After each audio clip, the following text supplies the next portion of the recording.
3 weeks after her husband died, Margaret was sitting at her kitchen table with 4 folders open in front of her. One from the estate attorney, one from the bank, one from her husband's business partner, and one from a financial advisor she had never met. Every single person she talked to that week told her something was urgent. Her brother-in-law said she needed to retitle the accounts before the end of the month. The advisor wanted to discuss investment strategy. The attorney wanted to schedule a meeting to open the trust. And Margaret finally looked at me and said, "Carol, what actually needs to happen right now?" This is the question that we're answering today. Welcome to Navigating Wealth with Wisdom. I'm Carol Eddy. This podcast exists for one reason: to help you navigate life's most significant transitions with greater clarity, confidence, and wisdom. Let's begin. Welcome to Navigating Wealth with Wisdom, hosted by Carol Eddy, CFP. This is an independent podcast not affiliated with Money Concepts Capital Corporation. All securities offered through Money Concepts Capital Corporation. Member FINRA and SIPC. There's a particular kind of silence that descends after loss. Not the peaceful kind. The kind where you wake up at 3:17 in the morning and realize there's a decision waiting for you tomorrow. The kind where people ask you how you're doing, but what they're really asking is whether you've figured out the paperwork yet. The kind when your mind feels completely exhausted, but everyone around you seems to assume you're ready to make important choices. Within a few weeks of losing a spouse, most women I speak with have already received calls from their husband's business partners, their accountant, their insurance agent, and at least one financial advisor they've never met. Everyone's asking for something, even the ones who are genuinely trying to help. Here's something I've noticed over the years. The women who feel most stable 6 months after their death aren't always the ones who made the fastest decisions. They're usually the ones who protected themselves after making unnecessary decisions too early. And that's what we're talking about today, the first 90 days. What genuinely requires your attention and what can wait. Because not everything is urgent, and knowing the difference is one of the most protective things you can understand right now. When I think about the first 90 days, I organize it into 3 categories. The first is what I call immediate administrative. These are the tasks that are time-sensitive in a practical, logistical sense. Death certificates. You'll need more copies than you expect. Notifying Social Security. Contacting pension administrators or retirement plan providers if your spouse had accounts in their name. Reaching out to your state attorney if there's a will or a trust that needs to be opened. These aren't major financial decisions.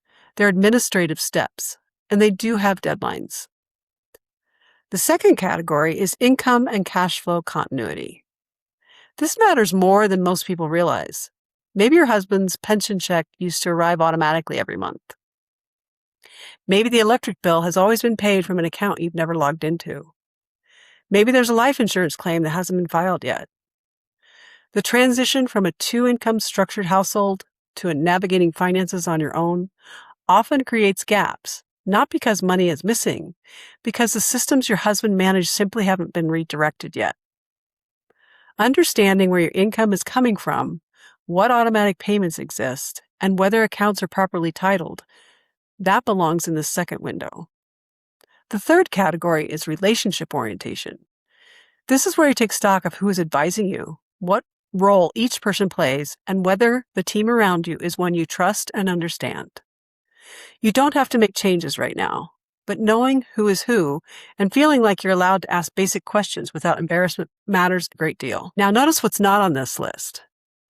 Making changes to your investment portfolio, deciding whether to sell the house, restructuring your estate plan, deciding what to do with business interests, liquidating anything significant. I remember Margaret calling me about 6 weeks after that first conversation. She was worried because she still hadn't decided what to do with the house. Someone had suggested she sell it immediately. Better to simplify, they said. Someone else thought she should keep it indefinitely. She felt trapped between 2 opinions, both coming from people who loved her.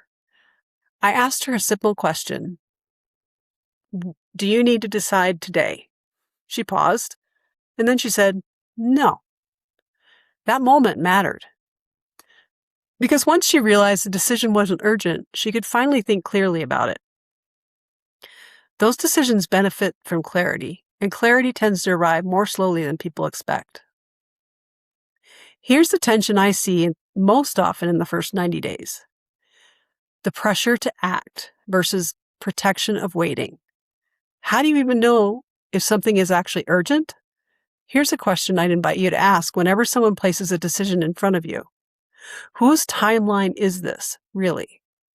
The people around you, even the ones who love you, often have a bias toward doing something. Advisors want to get accounts retitled. Family members want you to help you simplify. Attorneys want to close out the estate efficiently. None of this comes from bad intentions, but the pace of someone's timeline isn't always right for you. And sometimes the urgency you're feeling isn't coming from anyone else at all. It's coming from you. Because uncertainty is uncomfortable, and making a decision can feel like progress. But progress and relief are not the same thing. One lasts, the other disappears. The biggest mistake I see in the first 90 days isn't moving too slowly, it's moving quickly to relieve someone else's discomfort or your own. The irreversible decisions, liquidating assets, restructuring accounts in ways that carry tax consequences, making large financial gifts, changing beneficiaries, those deserve patience and coordination. Moving too quickly on any of them can create complications that take you years to unwind. The reversible decisions, maintaining the status quo on most accounts, pausing investment changes, staying in the home for now, continuing with your current advisor while you take time to evaluate, those are appropriate defaults. The gift of the first 90 days isn't certainty. It's the protection of being allowed to wait. You are allowed to say, I'm not ready to make that decision yet. A good advisor will honor that. And if they don't, that tells you something worth knowing. Before we close, I'd like to say something directly. If you're listening to this while carrying fresh grief, if this episode found you because you're inside this season right now, I want you to hear this. Grief already asks enough of you. You don't need to volunteer for additional pressure. The goal of the first 90 days isn't to solve for your future. It's to protect your ability to make wise decisions when you're ready. 6 months after that first conversation, Margaret told me something I've thought about many times since. She said, the most valuable thing anyone gave me wasn't advice, it was permission not to rush. I think about that often. We close every episode with a single question. Of all the decisions being placed in front of you right now, which ones actually have a deadline? And which ones are simply being treated as urgent because someone else is uncomfortable waiting? If today's conversation resonated, I'd invite you to subscribe so you don't miss the next episode. And if you're in this season right now and feel like a conversation might be helpful, you're welcome to reach out in the link in the show notes. Thank you for being here. Wherever this episode finds you, I hope it leaves you with one thing: a little more clarity than you had before. Because clarity creates confidence. Confidence creates better decisions. And better decisions create the freedom to move forward with wisdom. Clarity is just one conversation away with the right advisor. I'd like to be that advisor for you. To book some time with me, head to www.moneyconcepts.com/CEDDY. Until next time, I'm Carol Eddy, and this has been Navigating Wealth with Wisdom. Navigating Wealth with Wisdom is hosted by Carol Eddy, Certified Financial Planner. A special thank you to everyone who made this episode possible. For more information, visit moneyconcepts.com/CEddy.